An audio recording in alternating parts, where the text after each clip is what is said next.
अस्सलाम वालेकुम, मेरा नाम है तमानिया, ये हैं Sadaf and we are back after a long break and a good after a summer, long Alhamdulillah. It was हाँ, बहुत अल्लाह का शुक्र है, बहुत अच्छी समर। तो क्या कुछ इस समर में गुजर गया कि जो सदफ हैं माशाल्लाह माशाल्लाह उन्होंने हमें कैलगरी में विजिट किया, हमने एक बहुत अच्छी समर गुजारी और बड़ी अच्छी लंबी ब्रेक लेने के बाद अब हम वापस आ गए हैं और हम बड़े एक्साइटेड हैं आज का शो करने के लिए। That's true. And I feel like हमारी जो बिस्मिल्लाह हो रही है of this season of this show, I feel like we could not have chosen a more relevant topic because of the current socio-economic and political हालात in Pakistan. And हम इस show में ये बात करना चाहते हैं कि increasingly on every single platform and even when you visit Pakistan in person, हर शख्स जो है वो बहुत अनफॉर्चुनेट सी सिचुएशन ये है कि पाकिस्तान से निकलने को जो है वो बेकरार है एंड इट मेक्स सेंस, ठीक है, जो कि बिल्कुल अब जो वहाँ के हालात हैं तो बहुत अफसोस होता है कहते हुए, मगर इकोनॉमिकली ऐसा लगता है कि जैसे वहाँ गुजारा बहुत मुश्किल है। चूंकि मैं और समानिया दोनों कनाडा में रहते हैं, हम सिर्फ कनाडा स्पेसिफिक बात करेंगे और हाँ इस वीडियो को बिल्कुल भी ये मिस इंटरप्रेट मत कीजिएगा कि हम खुद आके कनाडा बैठ गए तो हम लोगों से कह रहे हैं मत आओ। ये हाँ सिर्फ एक स्कैम अलर्ट वीडियो है बिकॉज हम कनाडा में रहते हैं और हमें सिस्टम का पता है और हम लोगों ने खुद सक्सेसफुली इमिग्रेट किया है और सिटीजनशिप लिया है। आई फील लाइक कि बहुत से लोग जो हैं वो अब अपनी डेस्परेशन में अपनी बहुत हक हलाल की कमाई से लूटे जा रहे हैं। एंड आई फील लाइक कि बहुत ये हमारी रिस्पॉन्सिबिलिटी बनती है कि जब आप इमिग्रेशन के लिए अप्लाई करें तो कौन से ऐसे रेड फ्लैग्स हैं that you should watch out for कि कहीं कोई आपके साथ धोखा तो नहीं हो रहा। हाँ। एंड सो आज की वीडियो का टाइटल है कि how not to move to Canada, कि वो क्या गलत तरीके हैं जिनसे आप जिन पे आपसे नहीं मूव करना चाहिए, और इमिग्रेशन स्कैम्स। क्योंकि जो सदफ ने बात की कि, और ये हम स्पेसिफिक बात करें कनाडा इमिग्रेशन की, और हम हालत क्योंकि हम पाकिस्तान से, तो हम पाकिस्तान के बारे में बात करेंगे। हो सकता है कि ये और भी इंडिया, और क्योंकि हमें पता है कि हमारी जो वीडियोस हैं वो और भी ममालिक में देखी जाती है, तो हो सकता है कि उन लोगों के लिए भी रेलिवेंट हो। तो जब भी किसी जगह के इकोनॉमिक हालात अच्छे नहीं होते तो लोग कोशिश करते हैं कि वहां से जाने की। ये एक पहले हम आपको एक बता दें कि एक जो सदस्य ने कहा कि हमारी इंटेंशन किसी को डराने की नहीं है। You are most welcome, everyone is, हर एक का राइट है कि वो अपने और अपने बच्चों के लिए एक बेहतर अगर जिंदगी का इंतखाब करना चाहते हैं। हम लोगों ने भी ये चॉइस की इमिग्रेट करने की, तो हम ये नहीं चाह रहे कि हम आ गए तो कोई और ना आए। हम आपको वार्न कर रहे हैं कि क्या वो गलत तरीके हैं जिनसे आप स्कैम हो सकते हैं। तो पर एक और सदफ मेरे ख्याल से जो बहुत इंपॉर्टेंट है डिस्क्लेमर देना, कि आजकल हर जगह इन्फ्लेशन है। तो अगर आप ये सोच के कनाडा आ रहे हैं कि आपका महंगाई से जान छुट जाएगी, तो हम आपको ये बताना चाहते हैं कि हम यहाँ कनाडा में रह के भी बहुत रुल रहे हैं। यहाँ दुनिया भर में बहुत ज्यादा महंगाई हो चुकी है। हम्म, अच्छा, to start the video, they are two categories of Pakistanis, ठीक है। एक वो पाकिस्तानी है जिनका विजिट वीज़ा कनाडा का लगा हुआ है और एक वो पाकिस्तानी जिनका विजिट वीज़ा कनाडा का नहीं लगा हुआ। पहले हम उन लोगों की बात करते हैं जिनका विजिट वीज़ा क्या लगा हुआ है कनाडा का, बिकॉज आई फील लाइक ये एक शॉर्टर हाँ टॉक, मतलब शॉर्टर पॉइंट है। देखिए, मैं आपको बताती हूँ, बहुत से लोग जो हैं वो अब पाकिस्तान में समझते हैं कि हमारा वीज़ा लगा हुआ है तो हम वहाँ जाते हैं और नौकरी ढूंढते हैं और फिर वहाँ रुक जाते हैं और बीवी बच्चों को बुला लेते हैं। इन थ्योरी, ऑन पेपर ये एक बहुत परफेक्ट आइडिया है, बहुत परफेक्ट आइडिया है। और जब आप किसी को कहते हैं तो लोग आपसे कहते हैं हाँ हाँ बिल्कुल जाओ जाओ, क्योंकि उनको लगता है कि हमारे घर से एक बंदा जाएगा तो फिर वो अगले 10 साल में पूरा खानदान स्पॉन्सर करेगा। ये एक बहुत अच्छा आइडिया है इन थ्योरी। मैं आपको एक बात बताना चाहती हूँ कि कनाडा में बहुत किस्म के लोग हैं, ठीक है। एक वो लोग हैं जो पीआर लेके आ रहे हैं, जिनकी इमिग्रेशन हो रही है दुनिया भर से, इंडिया, पाकिस्तान, बांग्लादेश, कहीं से भी, श्रीलंका, नेपाल और जो भी दुनिया भर के, रशिया, ये सारे ईस्ट यूरोपियन कंट्रीज पूरे जो लीगली इमिग्रेशन लेके आ रहे हैं। एक बहुत बड़ी खेप है इंटरनेशनल स्टूडेंट्स की जो रेडी हो रही है, ग्रेजुएट कर रही है, वो लोग, वो दूसरी कैटेगरी है जो नौकरी ढूंढ रही है। और एक तीसरी कैटेगरी बहुत ज़्यादा आप जैसे लोग हैं जिस उम्मीद में आ रहे हैं कि हमें यहाँ नौकरी मिलेगी। और चौथे वो लोग हैं जो ऑलरेडी कनाडा में सालों से रह रहे हैं एंड अनफॉर्चुनेटली लेड ऑफ हैं। ये चार बहुत बड़े बड़े बड़े पूल्स ऑफ बिल्कुल पॉपुलेशन है जो नौकरी ढूंढ रहे हैं। अब मैं आपको, और बिल्कुल। साफ बात यह है कि कनाडा एक बहुत अच्छा मुल्क है, लेकिन कनाडा के बहुत नेगेटिव पॉइंट्स हैं और वो ये हैं कि बहुत ज़्यादा कनाडा में बायस है कि चाहे आप अपनी कंट्री में आइंस्टाइन हो, लेकिन आप कनाडा पहुंच के ज़ीरो हो जाते हैं। वो बाहर वालों की कोई क्वालिफिकेशन नहीं मानते, उनकी कोई डिग्री नहीं मानते, उनका कोई वर्क एक्सपीरियंस नहीं मानते, कुछ नहीं, हर चीज की इक्विवेलेंसी है। चाहे आप डॉक्टर हैं, आप इंजीनियर हैं, आप फार्मासिस्ट हैं, आप डेंटिस्ट हैं, आप एमबीए हैं, आप कुछ भी हैं, आप अपनी तरफ से तोप थे जहां भी आप थे। जब आप कनाडा पहुंचे ना, बहुत बड़ा बायस आपके अगेंस्ट। तो सबसे पहले ये याद रखें कि वहां जाते ही, जैसे जब आप पहुंचेंगे तो ऐसा नहीं होगा कि कोई नौकरी आपका इंतजार करी होगी, कंपटीशन इनसेन है।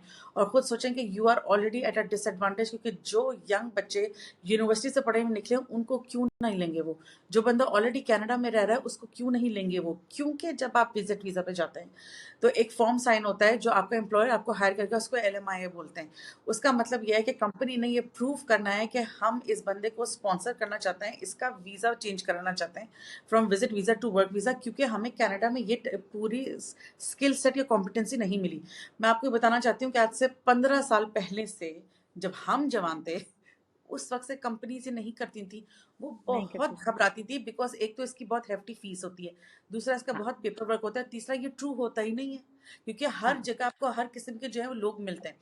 तो मैं हाँ आपको ये बताना चाहती हूँ कि अब पाकिस्तान में जो है ना वो, और पाकिस्तान में और कनाडा में दोनों जगह जो है ना वो एक इमिग्रेशन कंसल्टेंसी का बाजार गर्म है, क्योंकि उनको लगता है लोग हैं डेस्परेट, तो वो कहते हैं कि हाँ हाँ, आप हमें हम आपको हायर करते हैं, हम आपका पेपर वर्क करा देंगे, हम आपको भिजवा देंगे, आपका वहां हो सकेगा, ऐसा हो जाएगा, आप हमें फीस दे दें। और उनकी फीस होती है डॉलरों में, और वो आपको सुहाने ख्वाब जब दिखा के भेज देते हैं, या तो वो पाकिस्तान में, या जब आप यहाँ आते हैं तो यकीन करें कि ऐसा नहीं होता कि आप कनाडा पहुंचे तो यहाँ हर शख्स जो है वो ईमानदारी की मूरत बने बैठा है और कोई धोखा नहीं है और झूठ नहीं है।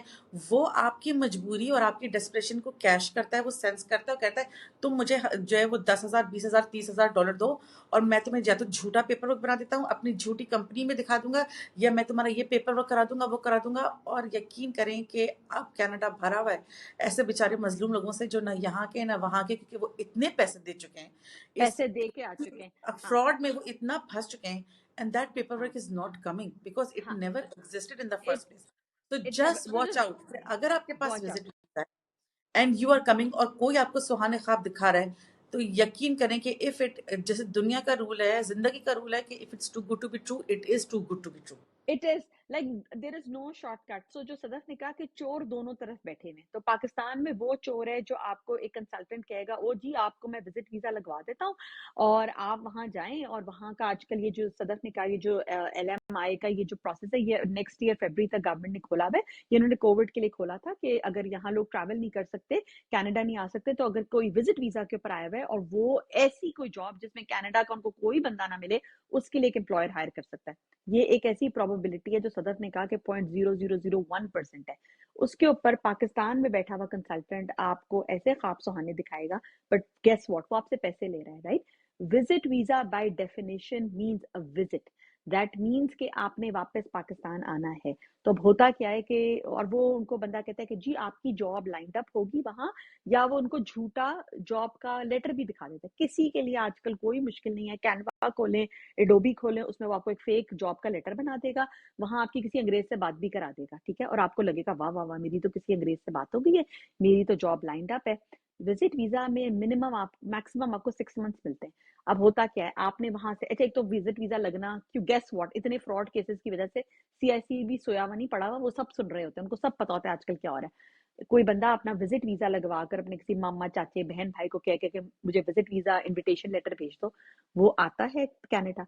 अब उसके पास उसकी घड़ी चलनी शुरू हो जाती है कि मेरे पास तो 6 महीने, इस 6 महीने में मुझे नौकरी ढूंढनी है। अब गेस व्हाट, कनाडा में भी एक चोर बैठा हुआ है जो आपको कहेगा कि मुझे $40,000 $50,000। अब आप सोचें, आप इनको पाकिस्तानी पैसों में कन्वर्ट करें, वो बंदा आपसे 40,000 या $50,000, इनमें लोगों के घर बिक जाते हैं, वो आपसे मांगेगा कि वो आपको वर्क परमिट देगा, ठीक है।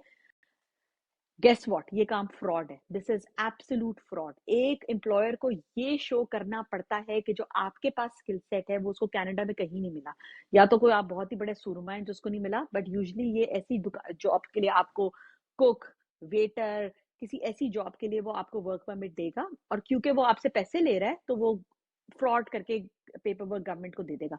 ये काम बिल्कुल फ्रॉड है और आप पकड़े जा सकते हैं और लोग पकड़े जाते हैं। अभी इसकी एग्जाम्पल मैं और सदफ आगे जाकर देंगे। तो एक तो आपके लिए बहुत मुश्किल है, गेस व्हाट, आपने किसी ग्रुप में किया, कोई आपको चोर मिल गया, उसने आपको वर्क परमिट दे दिया। ये वर्क परमिट आपके पास सिर्फ 6 मंथ्स के लिए होगा, आपके पास फिर वही मसला हो जाएगा उसको एक्सटेंड कराने का। और आपका पर्पस क्या है कनाडा आने का? आपका पर्पस है कनाडा आकर पीआर लेना। इन जॉब से पीआर नहीं मिलता। पीआर जो आपको मिलता है वो हाईली स्किल्ड जॉब्स में मिलता है।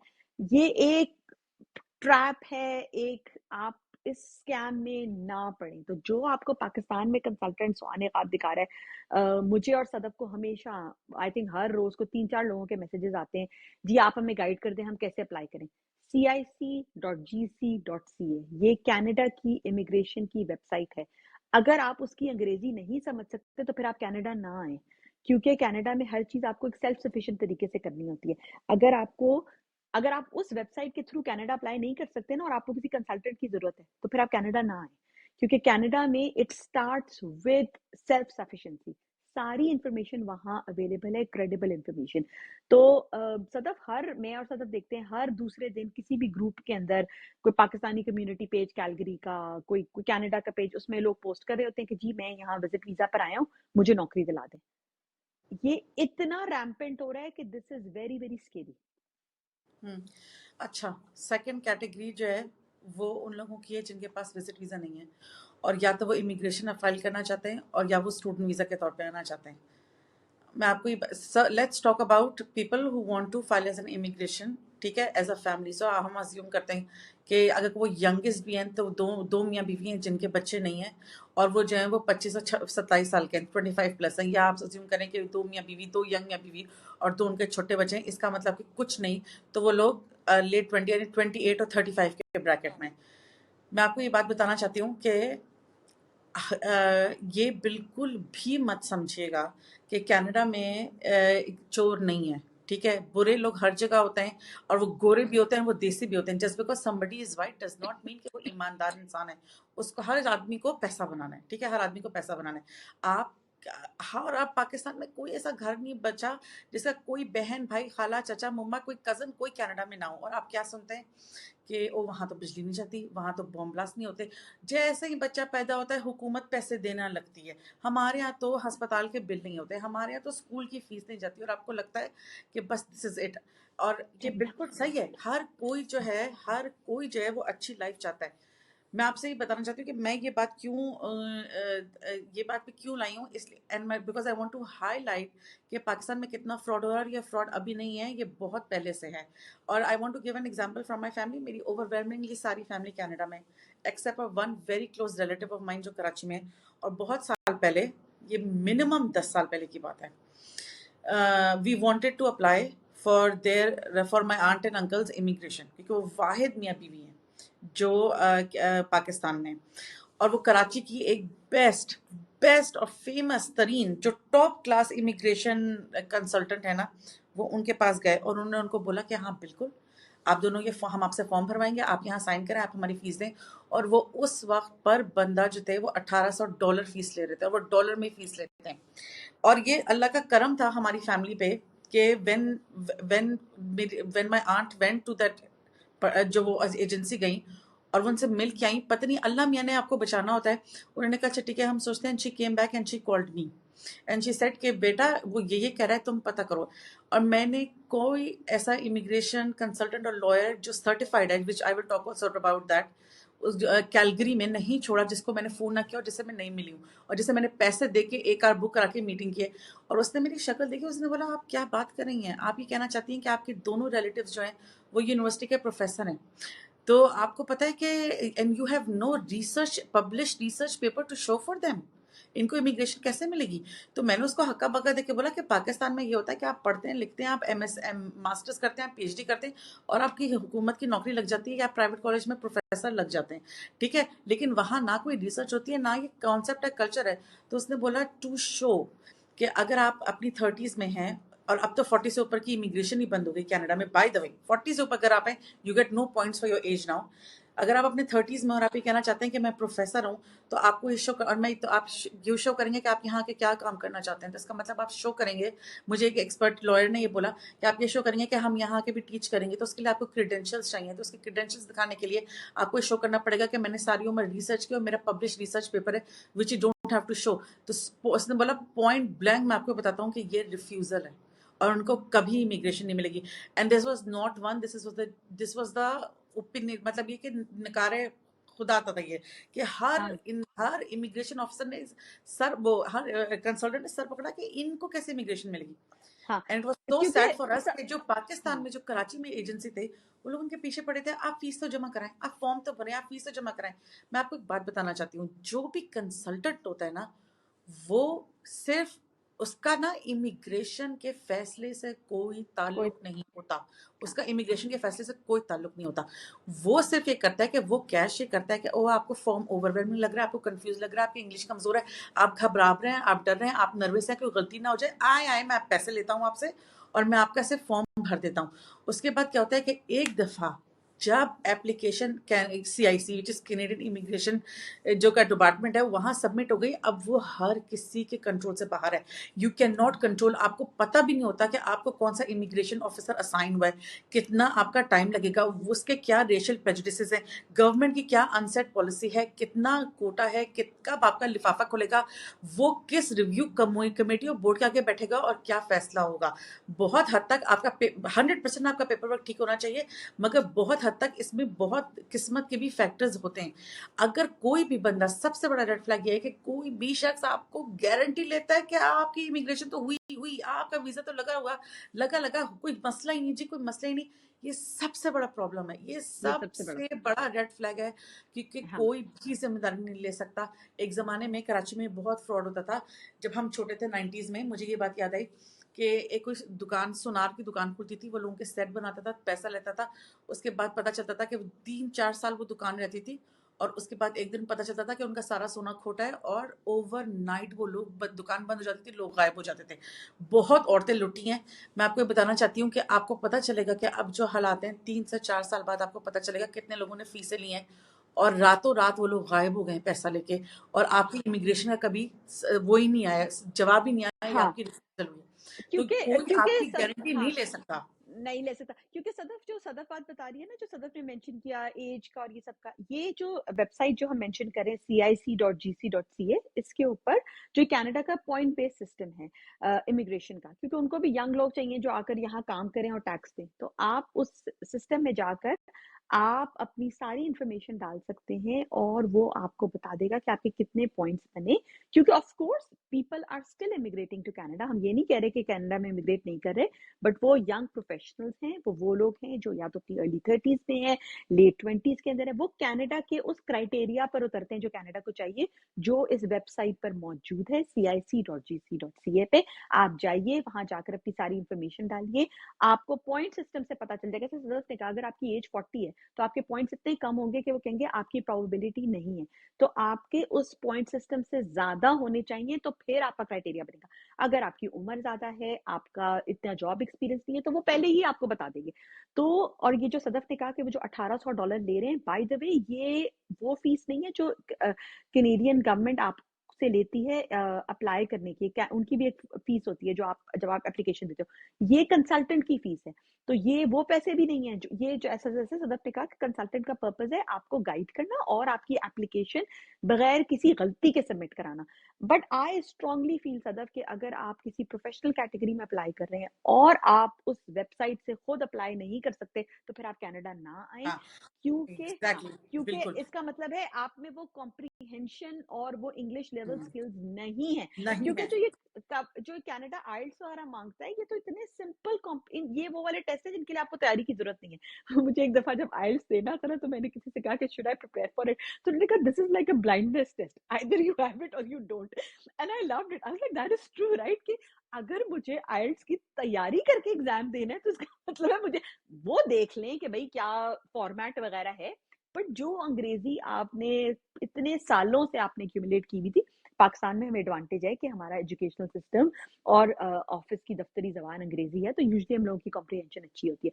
तो जो सदफ कह रही है ना कि इन कंसल्टेंट्स के पास जाने से पहले, और जैसे सदफ के रिलेटिव ने सदफ से पूछा, तो किसी के झांसे में ना आए, जो आपको ये कह देना। और सदफ कौन झांसे में आता है? जो जितना डेस्परेट होता है। तो जितनी आप अपनी डेस्परेशन अगर उनको शो करेंगे, तो वो तो अपनी दुकान चमकाए बैठे हैं। बाद में इस डिसीजन में उनका कोई हाथ नहीं है, वो आपको कह देंगे सॉरी जी आपकी तो एप्लीकेशन रिफ्यूज होगी। फिर सदफ वो आपको गलत तरीकों की तरफ गाइड करेंगे, वो कहेंगे आप इमिग्रेशन छोड़ें, आप विजिट वीजा अप्लाई करते हैं, और फिर वो पहले केस की तरफ आपको लेके जाएंगे कि जी आप अपना कोई रिलेटिव ढूंढे, आप विजिट वीजा अप्लाई करें, क्योंकि कनाडा के लिए आपको इन्विटेशन लेटर चाहिए होता है किसी रिलेटिव की तरफ से, और आप वहां जाकर नौकरी ढूंढिएगा। वो आपको इतने सब्ज बाग दिखाएंगे। सबसे पहले आप ये देखिए कि पैसे और टाइम आपका खर्च हो रहा है। तो इसके अंदर हम लोग कहते हैं कि ओ जी ये कौन लोग हैं जो डंकी में बैठ के ग्रीस इमिग्रेट कर जाते हैं, गेस व्हाट, ये वही लोग हैं जो कनाडा के गलत अप्लाई कर रहे हैं। झांसे में हर कोई डिफरेंट लेवल्स के झांसे में आता है।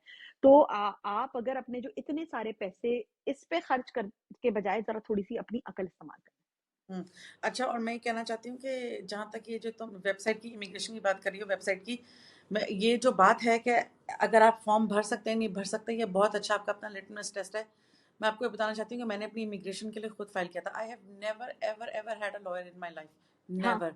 डू यू नो हाँ why? Same here. Because Canada का सिस्टम ऐसा बना है कि वो अज्यूम करते हैं कि हर शख्स के पास रिप्रेजेंटेटिव हायर करने की फीस है ही नहीं, और वो ये अज्यूम करते हैं कि उन्होंने अपना सिस्टम ऐसा बनाया कि हर चीज़ इंटरनेट पे, अगर तुम्हें 2 रुपए की भी अकल है तो पढ़ो और अपना काम कर लो। तो मैंने अपना पूरी इमिग्रेशन अपने अपने बच्चे की खुद फाइल की थी। जैसे ही हम लैंड किए, मेरे मियाँ का पीआर कार्ड एक्सपायर हो गया, उनका पीआर कार्ड मैंने रिन्यू कराया। उसके बाद जब उन दोनों की सिटीजनशिप हुई, उनके दोनों के फॉर्म मैंने भरे। अपनी अम्मी का विजिट वीज़ा मैंने लगवाया, अपनी अम्मी का टीआरपी वीज़ा के फॉर्म मैंने भरा, मेरी अम्मी की इमिग्रेशन थी वो मैंने खुद कराया। फिर मैंने अपना सिटीजनशिप का फॉर्म भरा, जब मेरा बच्चा पैदा हुआ उसका पूरा पेपर वर्क मैंने किया, टू द पॉइंट कि जब हम लैंडिंग हुई थी और जो मेरा पीआर कार्ड था, और उसके बाद हम लोग के जितने भी पासपोर्ट बने जब मेरे बच्चे पैदा हुए, हमने कभी कहीं जाके तस्वीर नहीं खिंचवाई, हमने घर में तस्वीर खींची है और वो सबमिट किया, क्या क्योंकि हर बात है। चीज़ लिखी हुई है, हर चीज़ जो है वो लिखी हुई है। और ना सिर्फ लिखी हुई है, वो आपको एक फॉर्म देते हैं, वो फॉर्म बहुत सेल्फ एक्सप्लेनेटरी है। उसके नीचे वो हर फॉर्म की गाइड देते हैं, बच्चों की तरह के। 1A पे अपना नाम लिखो, 1B में अपना लास्ट नेम लिखो। तो ये जो है ये बहुत बहुत बहुत बहुत आसान चीज़ें हैं। अगर फॉर्म भरने से आपको घबराहट हो रही है तो ये आपके लिए पहले है कि आप चलो ठीक है पहुंच जाएंगे कनाडा, इंटरव्यू कैसे देंगे, इंटरव्यू कैसे देंगे रेंटल और कॉन्ट्रैक्ट कैसे हाँ, देंगे, ठीक है, और ये जो हम नौकरी हाँ, पे काम कैसे करेंगे, मीटिंग में प्रेजेंटेशन कैसे करेंगे, आप क्योंकि पहले सदफ ये बात कनाडा, सोचें। हाँ, कनाडा का जो सिस्टम है ना इमिग्रेशन के, यहाँ और भी तरीके हैं। फॉर एग्जांपल के अगर हम बात करें, फॉर एग्जांपल आप अपने पेरेंट्स की इमिग्रेशन अप्लाई करते हो, राइट, वो डिफरेंट तरीका है। उसमें उनको पता है कि जो पेरेंट्स हैं वो बड़ी उम्र के हैं और हो सकते क्योंकि वो इकोनॉमिकली नहीं आ रहे, तो उसके लिए जैसे सदफ ने कहा पेरेंट्स के विजिट वीजा, पेरेंट्स के अगर आप उनको पीआर पे बुलाएं, अपने पेरेंट्स को आप कनाडा में बुला सकते हैं इमिग्रेशन के ऊपर। वो आपने बहुत लोगों का सुना होगा, बट वो पेरेंट्स अपने बच्चे के बलबूते पर आते हैं जो बच्चा कनाडा में होता है। और वहां जब मैंने भी अपने अम्मी अब्बू की तो वहां एक होता है यूज ऑफ रिप्रेजेंटेटिव फॉर्म, आप उस पर लिख देते हैं मैं इनकी बेटी हूँ, मैं इनके फॉर्म फिल कर रही हूँ, और वो अप्रूवल दे देते हैं। यानी इसमें किसी दो नंबरी किसी को पैसे देने की जरूरत ही नहीं है। कनाडा में हर चीज जो है ना इतनी क्लियर है, और जो मुझे यहाँ की बात बहुत अच्छी लगती है कि it is as it is, right, जो बात है वो मुंह पर है, आप बताएं आप कर सकते हैं। तो इसके अंदर आई थिंक हमने ये पॉइंट काफी क्लियर किया है कि इसके अंदर अगर आप I immigration, just want economic immigration, हाँ। हाँ, I just want to add to this point कि when I was doing my research for this video, I wanted to find out कि अगर एज अ लेमैन आप किसी consultant को, आपको कोई अप्रोच करे, आप पकड़े, तो आप कैसे पता चलेंगे कि वो असली है 2 नंबरी।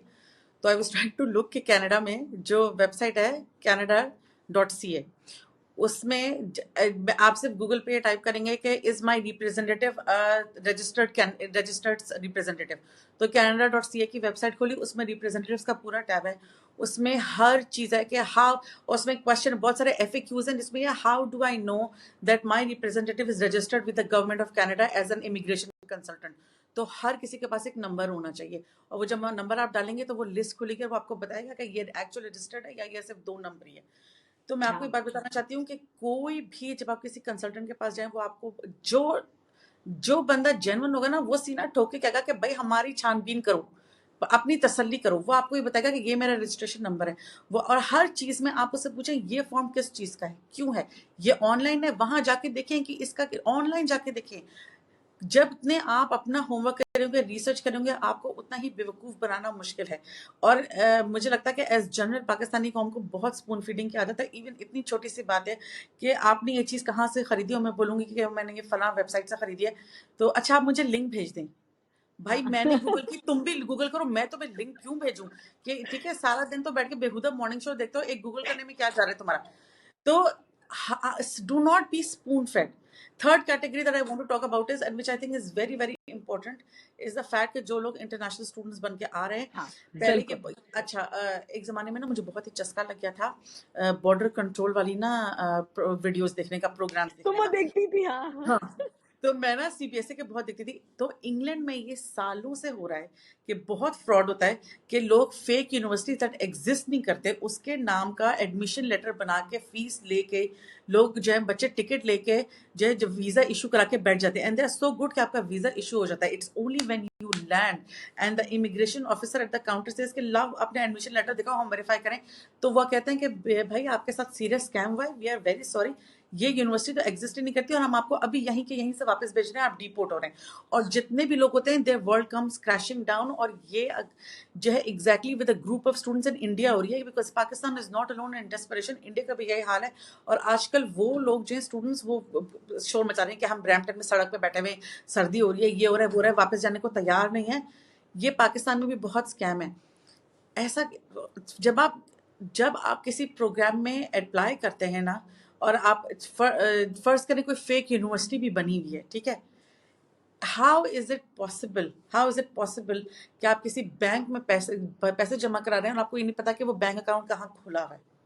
क्योंकि bank via bank to bank international student की फीस पे होती है ना, क्योंकि इंटरनेशनल स्टूडेंट की फीस ऐसी छोटी मोटी नहीं होती कि वो कैश हो तो आप हाथ में पकड़ा दें, और 3 टाइम्स होती है डोमेस्टिक स्टूडेंट के। तो बहुत ज़रूरी है कि आप कनाडा की जो, again how would you find out कि ये यूनिवर्सिटी किसी ने फेक खुली हुई है, यूनिवर्सिटी एग्जिस्ट करती है, ये कम्युनिटी कॉलेज है, ये डिग्री अवॉर्डिंग है, कि ये लोग सिर्फ डिप्लोमा कराते हैं?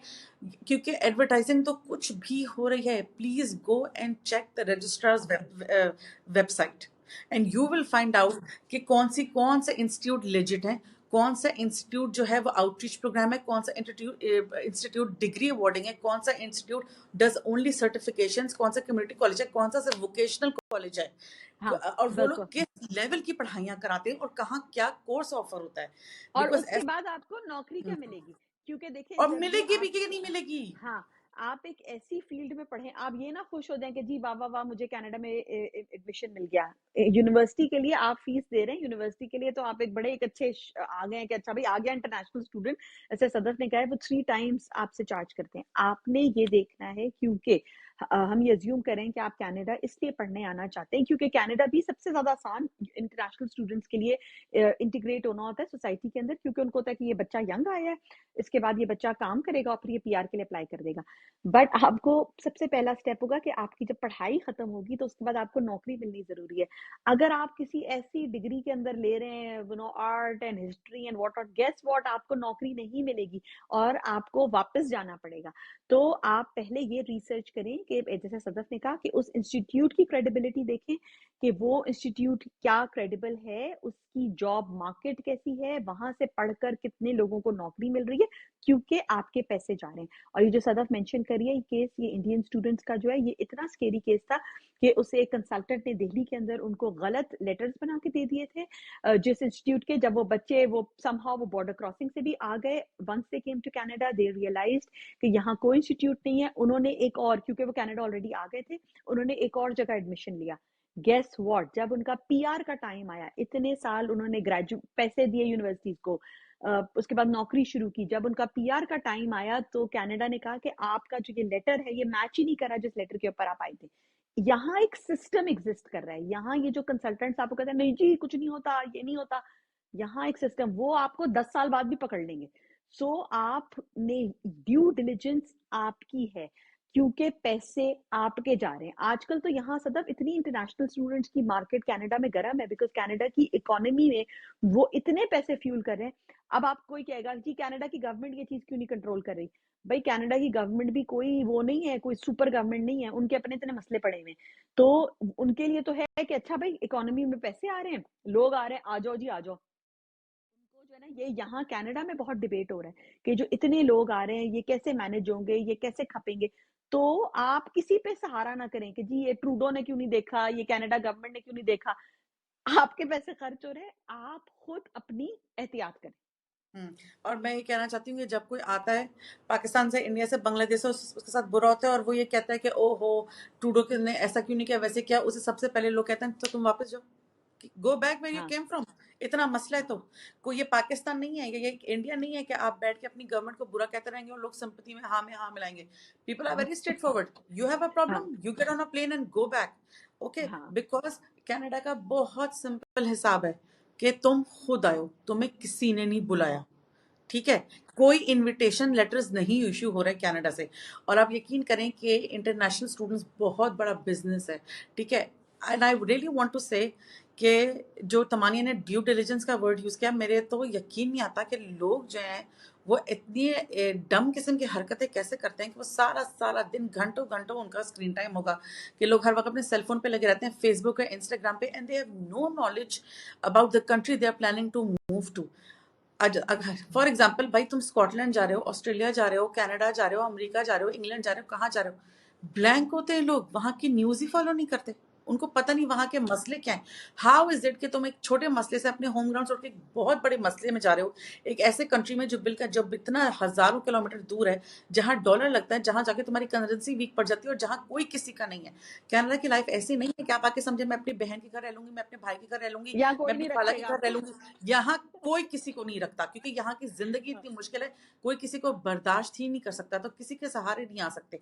या आप अपने खुद हैं जो कर सकते हैं, या अल्लाह आपका सहारा है, ठीक है। और ये तो जो आप ये सदफ सोच ने के कहा कि हाँ, और सदफ अब मैं हाउसिंग ये कहना क्राइसिस है चाहती हूँ। यहाँ।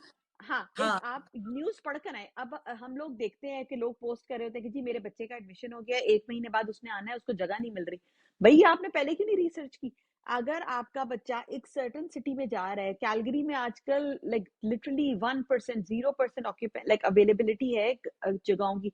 लोग कर रहे होते हैं जी मेरे बच्चे ने आना है, कोई उसको घर में रख ले, कोई उम्मत मुस्लिमा का कोई बंदा खड़ा हो जाए।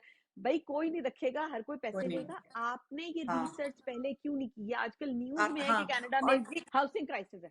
एग्जैक्टली exactly, ये क्यों नहीं आपको समझ आता कि जहां आप जा रहे हैं वहां के मसले क्यों नहीं देखते। बस वही बात है कि देसी लोगों का कि फला गया है तो फला ने तो जो है वो बहुत ही इंस्टाग्राम पे उनकी लाइफ हैप्पी लगती है, ये सब बेकार की बातें हैं। फॉर एग्जाम्पल अब आजकल अगर आप थोड़ा सा भी कनाडा मूव होना चाहते हैं और आप उनकी न्यूज़ फॉलो करें, what will you find out? You will find out कि कनाडा में इतनी महंगाई है, इतनी महंगाई है कि फेडरल गवर्नमेंट ग्रोसरी रीबेट दे रही है। किसी मुल्क का खाना इतना महंगा है कि फेडरल गवर्नमेंट ये बात रिकग्नाइज करती है और वो ग्रोसरी रीबेट दे रही है। कैलगरी में जो लोग, फॉर एग्जांपल हम कैलगरी के रहते हैं, इतने लोग मूव हैं टोरंटो से, बिकॉज पहले टोरंटो वालों को लगता था कि कैलगरी सस्ता है, इतने लोग आ गए, इतने लोग आ गए, हाउसिंग क्राइसिस है।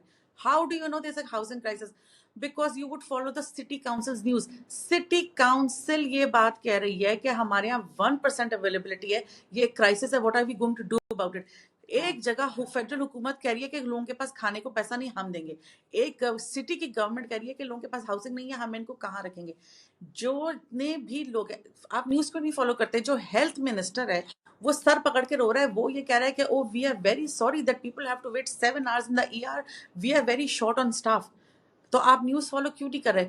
अगर जो एजुकेशन वाले हैं वो ये कह रहे हैं कि ओ कोविड के जमाने में एजुकेशन मिनिस्टर जो है उसने क्या बोला, उसने बोला कि हमारा सारा फंड केनी ने खींच लिया, अल्बर्टा ने, केनी ने खींच लिया कोविड में, द स्कूल्स आर डिफंडेड और यहाँ बहुत प्रॉब्लम है, we have no new classrooms, we even put our full time teachers into part time status such as the librarians and the music teachers. हम कहाँ बच्चों को अकोमोडेट करें, कंटेनर ला के रखो। भाई जिस मुल्क में आप जहाँ रहे वहां घर के, हाउसिंग के, खाने के, हेल्थ केयर के, एजुकेशन के इतने मसले हैं, तो और आप वो न्यूज फॉलो नहीं कर रहे, तो ये किसकी गलती है? और आपको सदफ खुद फैसला इम्पोर्टेंट, करना है। हाँ, और सदफ इम्पोर्टेंट है कि आप क्रेडिबल इन्फॉर्मेशन फॉलो करें। जैसे सदफ ने कहा कि जो न्यूज सोर्सेज हैं कि देखिए सिटी काउंसिल क्या कह रही है, मिनिस्टर क्या कह रहे हैं। यहाँ लोग क्या करते हैं, टिकटॉक पे देख रहे हैं, इंस्टाग्राम पे देख रहे हैं। सदफ मेरे तो सर मेरा घूम गया। टिकटॉक पे एक इंडियन स्टूडेंट ने वीडियो बनाई हुई थी, वो दिखा रहा था लोगों को, देखिए जी कनाडा आप आ जाए ना तो यहाँ आपको मुफ्त गवर्नमेंट खाना देती है। Guess what he did, he went to the food bank, और फूड बैंक जाकर वो वहां से, फूड बैंक उन लोगों के लिए होता है जिनके पास बिल्कुल खाने के लिए नहीं है, और होमलेस उसमें लोग। आपको कूपन्स मिलते हैं। होमलेस लोगों के लिए होता है। तो वो ये दिखा रहा था कि जी ये स्टूडेंट्स के लिए, कनाडा स्टूडेंट्स के लिए उनको ग्रोसरी देता है। और वो गया वहां और वो अच्छा खासा नौजवान लग रहा था, जिसने ब्रांडेड चीजें कान में आए, वो जो अपना एप्पल के एयरफोन्स और एप्पल का फोन था उसके पास। And he went there and he got, वहां से खाना लेकर आया, शैम्पू लेकर आया, आटा लेकर आया, और वो उसकी टिकटॉक वीडियो बनाकर लोगों को दिखा रहा है कि गेस व्हाट, ये सब इंटरनेशनल स्टूडेंट्स के लिए अवेलेबल है। these are people who are misguiding you. That is, एक तो that is a resource. Canada जो है ना बहुत उस पे चलता है, एक ट्रस्ट सिस्टम पे चलता है कि आपको पता है कि वो उन लोगों के लिए जो होमलेस हैं, जिनके पास कोई और ऑप्शन नहीं है, गरीब है उनके पास, ये इंटरनेशनल स्टूडेंट्स के लिए नहीं है, आप तो पैसे देकर इस मुल्क पढ़ने आए हैं। दूसरा, उसके ऊपर लिमिटेशन है। If I am not wrong, I think साल में आप सिर्फ 6 दफा वहां जा सकते हैं। तो ये जो लोग आपको ये जो अपने फूड, ये सारी मिस इन्फॉर्मेशन है। गूगल पे आपके पास हर इंफॉर्मेशन अवेलेबल है, आप जाकर देखें। ऐसे सदफ ने कहा, लोग कह देते हैं कि जी वहां बच्चा पैदा होगा तो जी आपको इतने पैसे मिलेंगे। वो जितने पैसे मिलेंगे ना, उससे आपके बच्चे के डायपर भी नहीं आएंगे, जितनी एग्जैक्टली यहाँ महंगाई हुई हुई है। तो जितनी आपको महंगाई। लोगों का कहना और होता है, बट यू लाइक किसी के कहने पर आप इतनी बड़ी डिसीजन, लाइफ चेंजिंग डिसीजन कि आप मुल्क छोड़कर इतने पैसे खर्च कर कर आ रहे हैं, ये लोगों के कहने पे ना करें। जी मुझे फला मेरे कजन ने बताया था, ताया ने, पुप्पी ने बताया था। और ये बाय द वे, जब मुझसे भी कोई पूछता है तो मैं कहती हूँ go check the latest information. मुझे शायद बात 2 साल पहले की पता हो, जो लेटेस्ट इन्फॉर्मेशन है उसको क्रेडिबल रिसोर्स से जाकर वहां चेक करें। ये सारी गवर्नमेंट्स के ग्रांट्स, रिबेट, ये सब चीजें गवर्नमेंट की वेबसाइट पे मौजूद होती हैं। एंड जो क्रेडिबल सोर्स है, जैसे फॉर एग्जांपल आजकल जो है वो कैनेडियन हाउस ऑफ कॉमन्स जो है उसकी सारी प्रोसीडिंग्स पब्लिक होती हैं। देखें, अगर आप मूव करने का सोच रहे हैं ना, तो जो कंट्री आपको बुला रहा है, किसी भी एक मुल्क को दूसरे कंट्री की कचरा पॉपुलेशन नहीं चाहिए होती है, उनको उनके बेस्ट पॉपुलेशन चाहिए होती है। बिकॉज कोई भी लाइबिलिटी अपने मुल्क में घर में भरना नहीं चाहता। तभी जो है वो कनाडा ने इतनी आसानियां, इसीलिए कनाडा ने इमिग्रेशन इतनी मुश्किल की है और एक्सप्रेस एंट्री स्टार्ट की है, और इसके और इंटरनेशनल स्टूडेंट्स को रोकने की कोशिश की है। बिकॉज उनको ये पता है कि ये 4 साल यहाँ लगा के यहाँ का पढ़ा हुआ है, यहाँ का सिस्टम है, ये यहाँ ही नौकरी करेगा तो हमारा फायदा होगा। और एक्सप्रेस एंट्री का मतलब यह है कि एक स्किल्ड वर्कर प्रोग्राम है जहां नौकरियां लिस्टेड हैं। अगर तुम्हें नौकरी मिल गई तो तुम्हारी 6 महीने में इमिग्रेशन हो जाएगी। अगर तुम्हें नौकरी नहीं मिली तो तुम टू बैड मत आओ। हर कंट्री जो है ना, वो किसी भी और जगह से बेस्ट पॉपुलेशन आना चाहता है, विच मीन्स दे अज्यूमिंग कि आप जो हैं वो इंटेलिजेंट है, अकल रखते हैं। कोई भी डम लोगों को नहीं अपनी भरना चाहता अपने कंट्री में, जो है वो सिस्टम पे, सोशल सिक्योरिटी पे जो है वो बोझ बने। विच मीन्स कि अगर आप कनाडा आना चाहते हैं, या it's also true for Australia and Scotland and other countries, तो आप उनकी पार्लियामेंट की प्रोसीडिंग्स क्यों नहीं देखते? मैं जब आजकल कनाडा के हाउस ऑफ कॉमन्स की डिबेट सुनती हूँ, मेरा खून खोल जाता है। बिकॉज जो लेटेस्ट न्यूज़ है उसमें यह है कि सिर्फ गवर्नमेंट को लान तान पड़ रही है। ये मत देखें कि ट्रूडो कितना खूबसूरत है और वो यहाँ प्राइड ट्रेड में खड़ा था और वो यहाँ लोगों के साथ भंगड़ा डाल रहा था। नो, अभी आई जस्ट सॉ कि जो कनाडा के ये हैं टेलीफोन के बिल्स हैं, जो रॉजर्स, टेलिस और शो हैं, they are the most expensive in the on the planet in the develop countries. और उस वो ट्रूडो को इतना डांट पड़ी थी इससे कि वो कह रहा था कि they are twice what the Americans pay and 3 times what the Australians पे।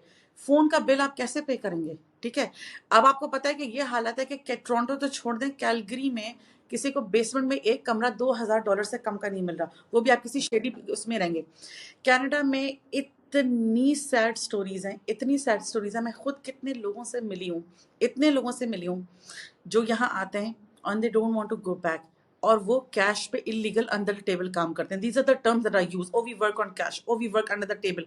ठीक है, होता क्या है? होता यह है कि अगर आप इजिप्ट से आए तो आपको कोई इजिप्शियन टकरेगा, अगर आप पाकिस्तान से आपको कोई पाकिस्तानी टकरेगा, अगर आप इंडिया से आए आपको कोई इंडियन टकरेगा, और वो अपने किसी इंतहाई शेडी 2 नंबर के बिजनेस में आपको लगाया गया। फॉर एग्जाम्पल, उसका कोई इंडिया रेस्टोरेंट है, वो आपको बोलेगा चलो भाई तुम खड़े हो जाओ मैं बर्तन धो, या वो बोलेगा मैं हलाल मीट शॉप चलाता हूँ, चलो भाई तुम खड़े हो जाओ मुर्गियां काटो। स्टोरीज भरी हुई हैं, they are documentaries on it, के पूरा पूरा शिफ्ट आप काम करते हैं, आपसे मिनिमम वेज जो है वो प्रॉमिस हुई होती है, but they don't pay you and they से ओ तो तुम क्या करोगे, हमें रिपोर्ट करोगे? नो, कितनी शदीद एक्सप्लॉइटेशन है। Because sometimes you don't even get what you are promise, and these are not the white people, these are the people of your own country who you think will help you, but they are the first ones to exploit you. आपको ठीक मस्जिद है, में मिलेंगे, आपको हाँ, मस्जिद में ऐसे लोग ऐसे मिलेंगे, आप ऐसे नमाज लोग फंस पढ़ने जाते हैं जाएंगे मिलेंगे। हाँ हाँ पीछे उनके साथ। अगर पाकिस्तान, जैसे मैं पाकिस्तान की हूँ, मैं पाकिस्तान से बात करती हूँ, पीछे कयामत गुजर जाती है। किसी के पेरेंट्स का इंतकाल हो गया, लोगों के भाई बहनों की शादी हैं, लोगों के बच्चे जवान हो गए, पीछे उनकी जायदादें चली गई, they can not exit the country. Do you no? क्योंकि एक दफा वो मुल्क से निकल गए तो वापस आने का कुछ नहीं है। ऐसी जिंदगी का क्या फायदा? बंदा मूव होता है तो वो अपनी क्वालिटी ऑफ लाइफ इंप्रूव करने के लिए बेहतर होता है। जो मूव करना है ना, बहुत सब्जेक्टिव होता है। ज़रूरी नहीं कि हर किसी के मूव करने से उसकी क्वालिटी ऑफ लाइफ बहुत बेहतर हो जाए। ठीक है, तो आपको बहुत ज़्यादा, अगर आप डॉक्टर हैं, आप किसी कैनेडियन डॉक्टर को पकड़ें जो पाकिस्तान से आया और उससे पूछें उसे कितने साल लगे एग्जाम पास करने के, और उस प्रोसेस में उसके बच्चे जवान हो गए, उनके बाल झड़ गए, उनकी शादियां खत्म हो गई, क्योंकि वो डॉक्टर ही एग्जाम पे एग्जाम पे एग्जाम पे पास किए जा रहे हैं। उनका लाखों डॉलर लग गया, उनको कनाडा में कोई डॉक्टर मानने को तैयार नहीं। 10 साल हो गए, 8 साल हो गए। अगर आप डेंटिस्ट हैं तो आप किसी डेंटिस्ट से पूछें कि वो लोग का रोना निकल गया है, उनकी फैमिली लाइफ खत्म हो गई। अगर आप फार्मासिस्ट हैं तो आप ये सोचें कि आप वहाँ फार्मेसी में जाके कैसे लगेंगे। अगर आप एमबीए हैं तो आप कैसे अज्यूम करते हैं कि पाकिस्तान के इंस्टीट्यूट को जिसको कोई जानता नहीं है वो यॉर्क को टोरंटो और किसी और को या पीआर वाले को मिल मैगमन जाएगा। जैन को लेकर हाउ आई आर छोड़ गए, हाँ बोल। How are you going to fight these biases? How? अपनी अकल इस्तेमाल करें। कोई भी चीज दुनिया में कहीं भी प्लेट पे रख के नहीं मिलती, ये तो अल्लाह का कानून ही नहीं है। हर चीज के लिए मेहनत। ये देखिए, of course I believe in the fact कि हरकत में बरकत है, ठीक है। और लोग कहते हैं कि सफर वसीला जफर होता है, तो आप फुल मेहनत करें। लेकिन जो भी करें ना वो लीगल करें।